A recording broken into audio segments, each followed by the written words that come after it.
देश देख रहा है कि एक व्यक्ति को बचाने के लिए 142 करोड़ देश की जनता को नकारा जा रहा है। भेष तो बदलते हैं आज के राजा, शौक तो है उनको भेष बदलने का, लेकिन ना जनता के बीच जाने की हिम्मत है और ना आलोचना सुनने की। पूरी देश की जनता जानती है कि इनका हंसती है, जानती है कि इनके यहाँ तो वॉशिंग मशीन है।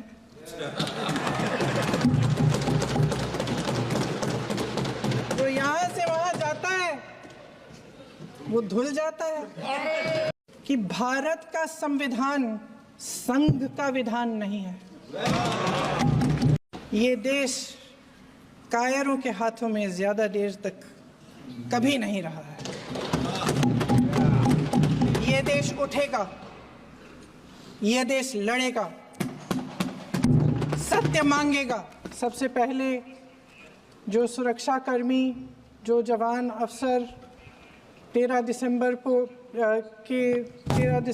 को संसद की सुरक्षा के लिए शहीद हुए, उनके प्रति मैं श्रद्धांजलि व्यक्त करना चाहती हूँ। महोदय, हजारों साल पुरानी हमारी देश की, धर्म की एक पुरानी परंपरा रही है। ये परंपरा संवाद, चर्चा की रही है। एक गौरवशाली परंपरा है जो दर्शन ग्रंथों में, वेदों में, उपनिषदों में दिखती है। वाद विवाद और संवाद की हमारी पुरानी संस्कृति है। अलग अलग धर्मों में भी, इस्लाम में, सूफियों में, बौद्ध धर्म में, जैन धर्म में, सिख धर्म में भी ये वाद संवाद, ये चर्चा बहस, इसकी संस्कृति रही है। इसी परंपरा से उभरा हमारा स्वतंत्रता संग्राम। हमारा स्वतंत्रता संग्राम विश्व में एक अनोखा संग्राम था, एक अनोखी लड़ाई थी जो अहिंसा और सत्य पर आधारित थी। ये वाद संवाद की जो परंपरा है, इसको इस संग्राम ने आगे कैसे बढ़ाया? क्योंकि ये जो संग्राम था, ये जो लड़ाई थी हमारी आज़ादी के लिए, एक बेहद लोकतांत्रिक लड़ाई थी। इसमें देश के किसान, देश के जवान, देश के मजदूर, देश के अधिवक्ता, देश के बुद्धिजीवी, चाहे किसी भी जाति के हों, चाहे किसी भी धर्म के हों, चाहे किसी भी भाषा को बोलते हों, सब इस स्वतंत्रता संग्राम में शामिल हुए। सब ने हमारे देश की आज़ादी की लड़ाई लड़ी।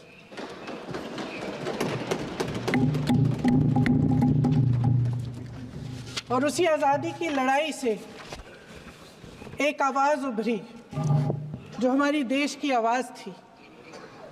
वो आवाज़ ही आज हमारा संविधान है। साहस की आवाज़ थी, हमारी आज़ादी की आवाज़ थी, और उसी की गूंज ने हमारे संविधान को लिखा और बनाया। ये सिर्फ एक दस्तावेज नहीं है। बाबा साहेब अम्बेडकर, मौलाना आज़ाद जी, राजगोपालाचारी जी और जवाहरलाल नेहरू जी और उस समय के तमाम नेता, जैसे आपने कहा, इस संविधान को बनाने की जो कार्य में सालों के लिए जुटे रहे।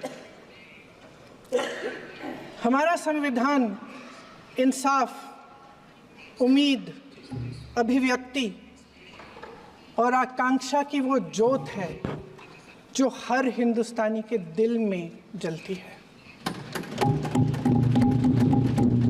अध्यक्ष महोदय, इस ज्योत ने हर एक भारतीय को ये पहचानने की शक्ति दी कि उसे न्याय मिलने का अधिकार है, कि उसमें अपने अधिकारों के लिए आवाज़ उठाने की क्षमता है, कि जब वो आवाज़ उठाएगा तो सत्ता को उसके सामने झुकना पड़ेगा। इस संविधान ने हर एक देशवासी को ये अधिकार दिया कि वो सरकार बना भी सकता है और सरकार बदल भी सकता है। ये जोत जो हर हिंदुस्तानी के दिल में जलती है, उसने हर हिंदुस्तानी को ये विश्वास दिया कि देश की संपत्ति में, देश की दौलत में, संसाधनों में उसका भी हिस्सा है, कि उसे एक सुरक्षित भविष्य की उम्मीद का अधिकार है, कि देश बनाने में भी उसकी भागीदारी है।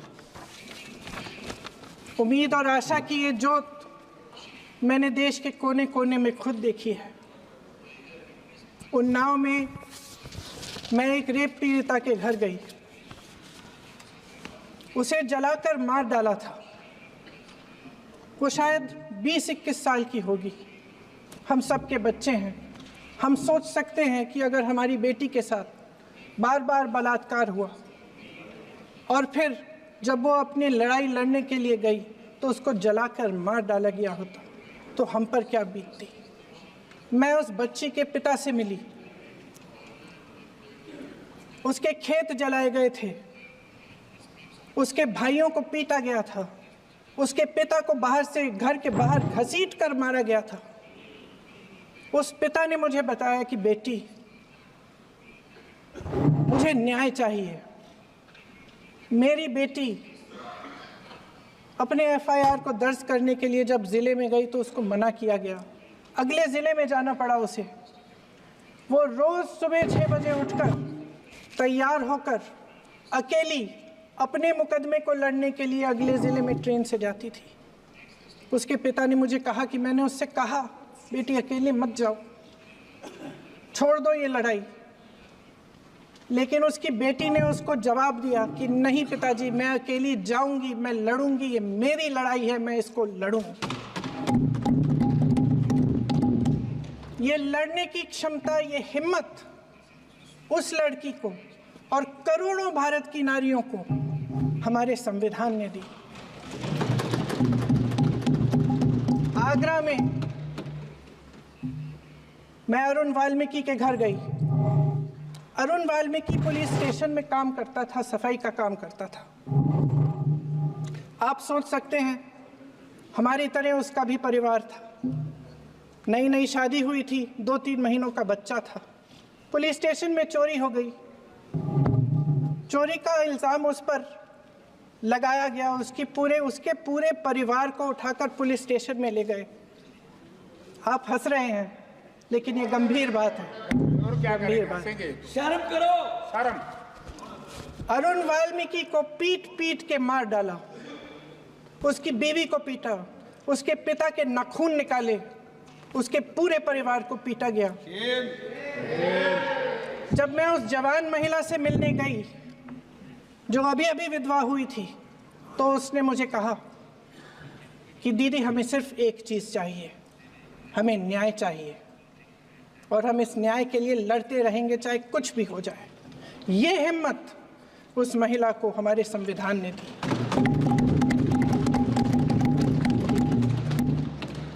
संभल के कुछ लोग आए थे हमसे मिलने, जो मृतकों के परिवार के सदस्य थे। उसमें 2 बच्चे थे, अदनान और उजैर। अब सुनिए, उसमें 2 बच्चे थे, अदनान और उजैर। एक बच्चा मेरे बच्चे की उम्र का है, दूसरा उससे छोटा 17 साल का है। दर्जी के बेटे थे। दर्जी का एक ही सपना था कि वो अपने बेटों को पढ़ाएगा, लिखाएगा। एक बेटा डॉक्टर बनेगा, एक बेटा भी सफल होगा दूसरा बेटा भी अपने जीवन में सफल होगा। उनके पिताजी हर रोज़ उनको स्कूल छोड़ते थे। उस दिन भी स्कूल छोड़ने के बाद अपनी दुकान में चले गए। उन्हें पता नहीं था कि विवाद हो रहा है। उन्होंने भीड़ देखी, घर आने की कोशिश की तो पुलिस ने गोली से मार डाला। वो 17 साल का बच्चा अदनान मुझसे कहता है, वो 17 साल का बच्चा अदनान मुझसे कहता है कि मैं बड़ा होकर डॉक्टर बन के दिखाऊंगा, मैं अपने पिता का सपना साकार करूंगा। ये सपना, ये आशा उसके दिल में हमारे संविधान ने डाली। अध्यक्ष महोदय, हमारे देश के करोड़ों देशवासियों के संघर्ष में, अपने अधिकारों की पहचान में, इनकी कठिन से कठिन परिस्थितियों से लड़ने की अपार हिम्मत में और देश से न्याय की अपेक्षा में हमारे संविधान की ज्योत जल रही है। मैंने हमारे संविधान की ज्योत को जलते हुए देखा है और इसके साथ साथ ये भी समझा है कि हमारा संविधान एक सुरक्षा कवच है, एक ऐसा सुरक्षा कवच है जो देशवासियों को सुरक्षित रखता है, न्याय का कवच है, एकता का कवच है और अभिव्यक्ति की आज़ादी का कवच है। दुख की बात यह है कि मेरे सत्ता पक्ष के साथी जो बहुत बड़ी बड़ी बातें करते हैं, इन्होंने इन 10 सालों में ये सुरक्षा कवच, सत्ता पक्ष के मेरे साथियों ने ये सुरक्षा कवच तोड़ने का पूरा प्रयास किया है। संविधान में सामाजिक, आर्थिक और राजनीतिक न्याय का वादा है। ये वादा एक सुरक्षा कवच है जिसको तोड़ने का काम शुरू हो चुका है। लैटरल एंट्री और निजीकरण के जरिए ये सरकार आरक्षण को कमजोर करने का काम कर रही है। अगर लोकसभा में ये नतीजे नहीं आए होते तो ये संविधान बदलने का काम भी शुरू कर लेते। सच्चाई ये है अध्यक्ष महोदय कि आज संविधान बार बार इसलिए कह रहे हैं क्योंकि इस चुनाव में इनको पता चल गया कि इस देश की जनता ही इस संविधान को सुरक्षित रखेगी, कि इस चुनाव में हारते हारते जीतने से इन्हें एहसास हुआ कि ये संविधान बदलने की बात इस देश में नहीं चलेगी। आज जनता की मांग है कि जाति जनगणना हो। सत्ता पक्ष के मेरे साथी ने इसका जिक्र किया। ये जिक्र भी आज इसलिए हो रहा है क्योंकि चुनाव में ये नतीजे आए। ये जाति जनगणना इसलिए जरूरी है ताकि हमें पता चले कि किसकी क्या स्थिति है और नीतियां उस हिसाब से बने। इनकी गंभीरता का प्रमाण ये है कि जब चुनाव में पूरे विपक्ष ने जोरदार आवाज उठाई कि ये जाति जनगणना होनी चाहिए, तो इनका जवाब देखिए। इनका जवाब भैंस भाग भैंस चुरा लेंगे, मंगलसूत्र चुरा लेंगे, इनका ये जवाब था। ये गंभीरता है इनकी जाति जनगणना पर। महोदय, हमारे संविधान ने आर्थिक न्याय की नींव डाली, किसानों, गरीबों और को जमीन बांटी, भूमि सुधार किया, जिसका नाम लेने से कभी कभी आप झिझकते हैं और कभी कभी उनका नाम धड़ाधड़ इस्तेमाल किया जाता है अपने आप को बचाने के लिए। उन्होंने HAL, BHEL, SAIL, GAIL, ONGC, NTPC, railways, IIT, IIM, oil refinery, तमाम PSU बनाए। अध्यक्ष महोदय, उनका नाम पुस्तकों से मिटाया जा सकता है, उनका नाम भाषणों से मिटाया जा सकता है, लेकिन जो उनकी भूमिका रही इस देश की आज़ादी के लिए और इस देश के निर्माण के लिए, वो इस देश में से कभी मिटाया नहीं जा सकता। 75 सालों में जनता का भरोसा रहा कि नीतियाँ बनेंगी तो जनता की भलाई के लिए बनेंगी। जल जंगल ज़मीन का अधिकार मिला आदिवासी भाई बहनों को। इंदिरा जी ने बैंकों का राष्ट्रीयकरण करवाया, खदानों का राष्ट्रीयकरण कराया। कांग्रेस और यूपीए की सरकारों में शिक्षा का, भोजन का अधिकार मिला।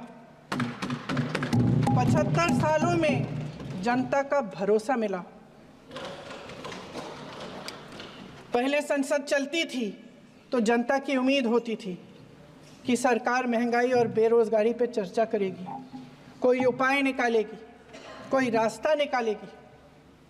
लोग मानते थे कि अगर कोई नई आर्थिक नीति बनेगी तो देश की अर्थव्यवस्था को मजबूत बनाने के लिए बनेगी, तो भारतीय बाजार को मजबूत बनाने के लिए बनेगी, उनके भविष्य को मजबूत बनाने के लिए बनेगी। किसान और आदिवासी भाई बहन भरोसा करते थे कि यदि जमीन के कानून में संशोधन होगा तो उन्हीं की भलाई के लिए होगा। आप नारी शक्ति की बात करते हैं। आज चुनाव की वजह से शायद इतनी बातचीत हो रही है नारी शक्ति के बारे में, क्योंकि हमारे संविधान ने महिलाओं को ये अधिकार दिया, उनकी शक्ति को परिवर्तित किया वोट में। और आज आपको पहचानना पड़ रहा है कि महिलाओं के बिना, कि नारी शक्ति के बिना ये सरकारें नहीं बन सकती हैं। इसीलिए आज आप नारी शक्ति की बातें दोहरा रहे हैं। जो आप नारी शक्ति का अधिनियम लाए हैं उसको लागू क्यों नहीं करते? वो 10 साल बाद लागू क्यों होगा? क्या आज की नारी 10 साल इंतजार करेगी उसके लागू करने के लिए? क्या बात है, क्या बात है।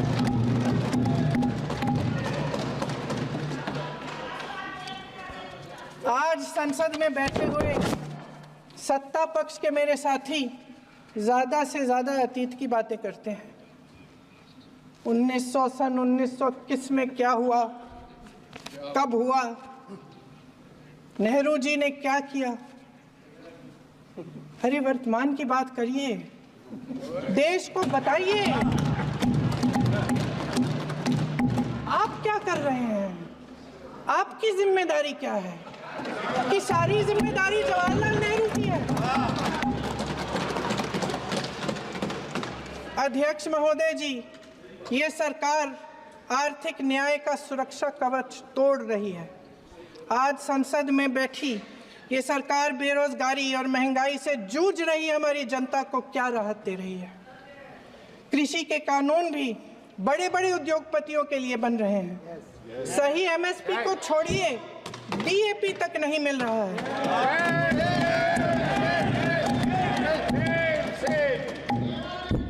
वायनाड से लेकर ललितपुर तक इस देश का किसान रो रहा है। आपदा आती है तो उसको कोई राहत नहीं मिलती। भगवान भरोसे है आज इस देश का किसान, उसको छोड़ दिया गया है। आज हिमाचल में देखिए, जितने भी कानून बने हैं वो सब बड़े बड़े उद्योगपतियों के लिए बन रहे हैं। हिमाचल में जो सेब उगता था उसके जो छोटे छोटे किसान हैं वह रो रहे हैं, क्योंकि एक व्यक्ति के लिए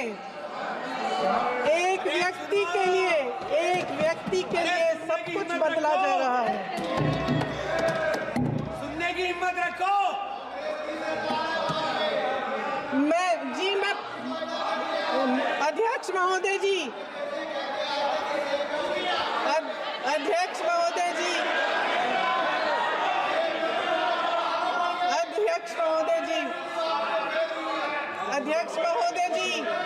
अडानी जी को सारे कोल्ड स्टोरेज प्रदेश की सरकार ने नहीं दिए।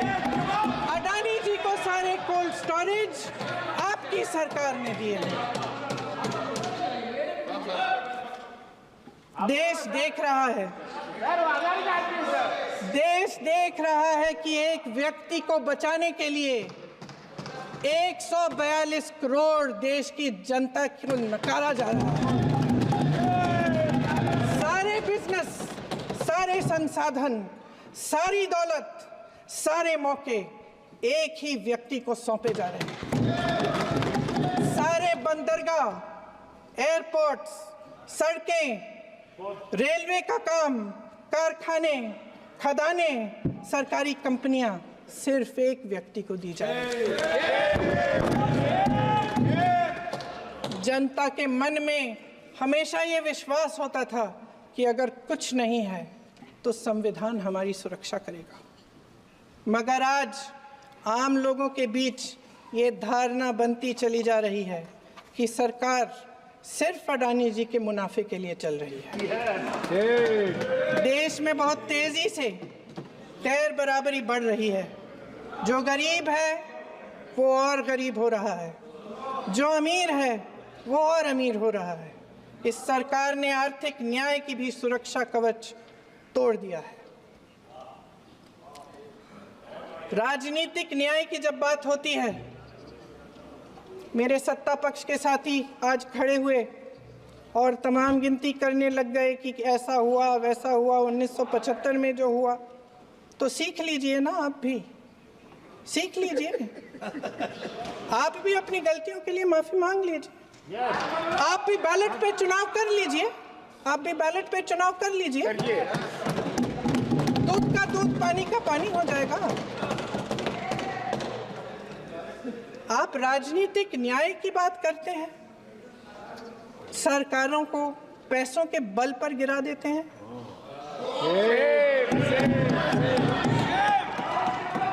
मेरा आग्रह है कि अपन संविधान में सकारात्मक बोले।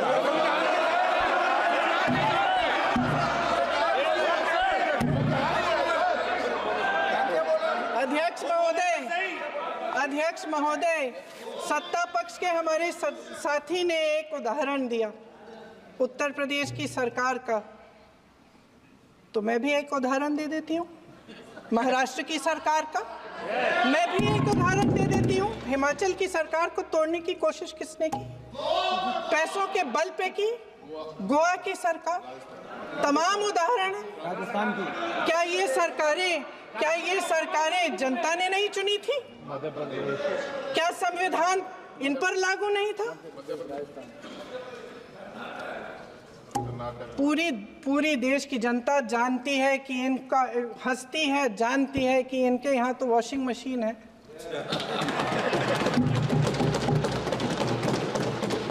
तो यहाँ से वहां जाता है, वो धुल जाता है। इस तरफ दाग, उस तरफ स्वच्छता। और मेरे कई ऐसे साथी हैं जो इस तरफ होते थे उस तरफ चले गए, मुझे दिख भी रहे हैं, वॉशिंग मशीन में शायद धुल गए हैं। अध्यक्ष महोदय, जहां भाईचारा और अपनापन होता था, जहां हमारे संविधान ने एकता का सुरक्षा कवच दिया था, वहां शक और घृणा के बीज बोए जा रहे हैं। एकता का सुरक्षा कवच तोड़ा जा रहा है। प्रधानमंत्री जी यहाँ सदन में संविधान की किताब को यूं माथे से लगाते हैं, लेकिन संभल में, हाथरस में, मणिपुर में जब न्याय की गुहार आती है, उठती है, तो उनके माथे पे शिकन तक नहीं आता।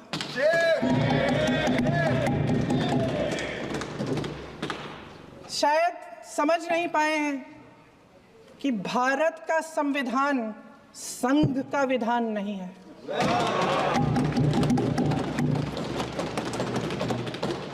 भारत के संविधान ने हमें एकता दी, हमें आपसी प्रेम दिया। उस मोहब्बत की दुकान जिस पर आपको हंसी आती है, उसके साथ करोड़ों देशवासी चले। करोड़ों देशवासियों के दिल में एक दूसरे के लिए प्रेम है, घृणा नहीं है।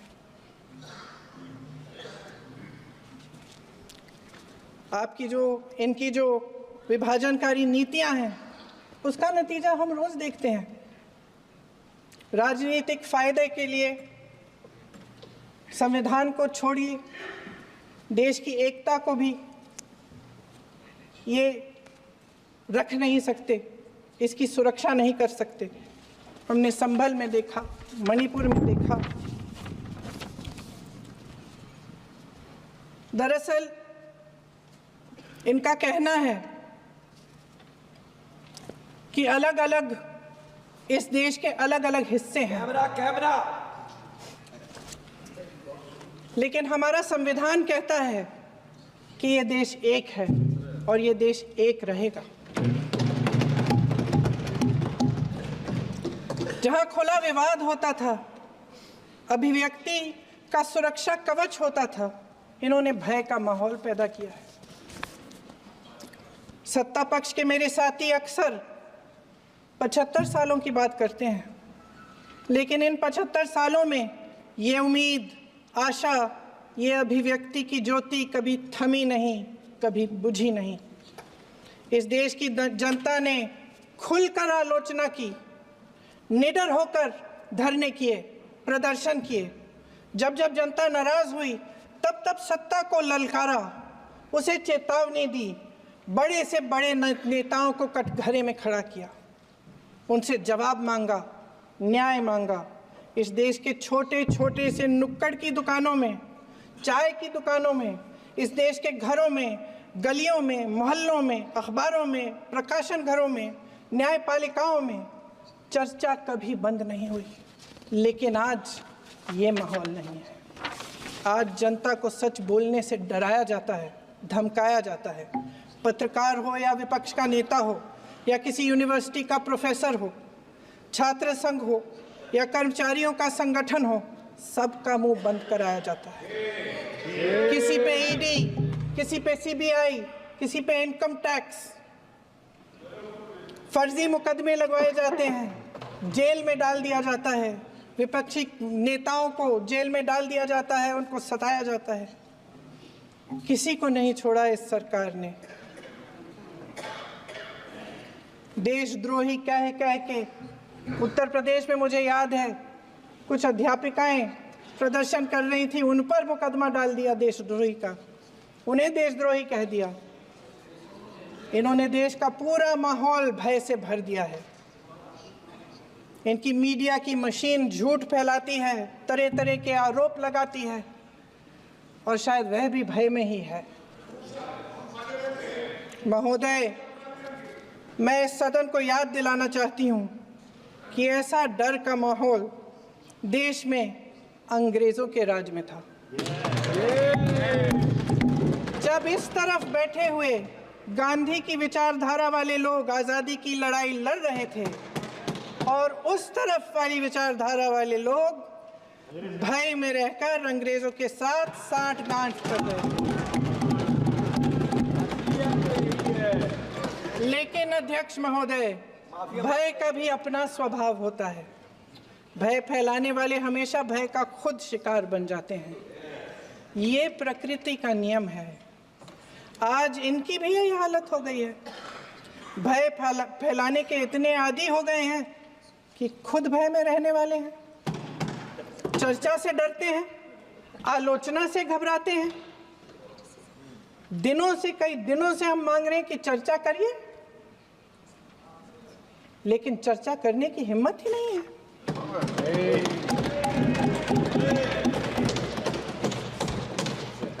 एक कहानी होती थी अध्यक्ष महोदय, शायद बचपन में आपने भी सुनी होगी।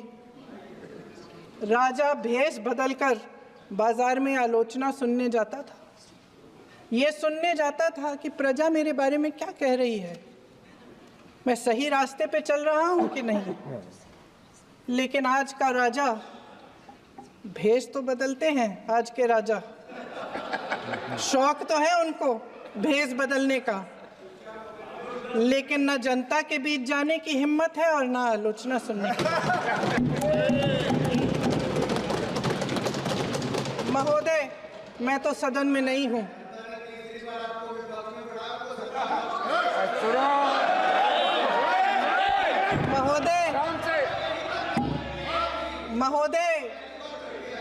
महोदय, जनता में बहुत विवेक है, ये सही है।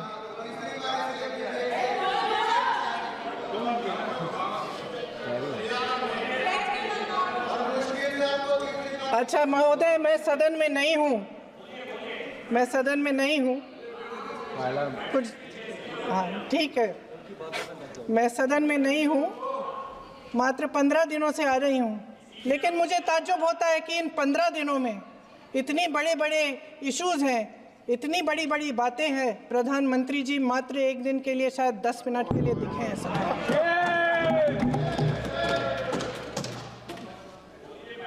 बात यह है अध्यक्ष महोदय जी कि ये देश भय से नहीं, साहस और संघर्ष से बना है। इसको बनाने वाले देश के किसान, जवान, देश के करोड़ों मजदूर और गरीब जनता है। संविधान इनको साहस देता है। मेहनती मिडिल क्लास है और इस देश के जो करोड़ों देशवासी हैं, जो रोजाना भयंकर परिस्थितियों का सामना करते हैं, उनको साहस देता है। वायनाड में जो आपदा आई, उसमें एक छोटा लड़का था 17 साल का। 6 घंटों के लिए उसने अपनी माँ को बचाने की कोशिश की। 6 घंटों के लिए आप सोच सकते हैं कि अगर नदी की धारा बह रही है, नाराज है, आप अपनी माँ को पकड़े हो, 6 घंटों के लिए पकड़े रखते हो कि मेरी माँ बच जाएगी और अंत में वो माँ भी बह जाती है। उस लड़के का साहस, उन महिलाओं का साहस जो पीड़ित हैं लेकिन फिर भी अपनी लड़ाई लड़ रहे हैं, उन संभल के बच्चों का साहस जिनके पिताजी अभी अभी गुजर गए लेकिन फिर भी उनके सपनों को साकार करने की हिम्मत है, उनका साहस है। वो साहस इस संविधान ने दिया है।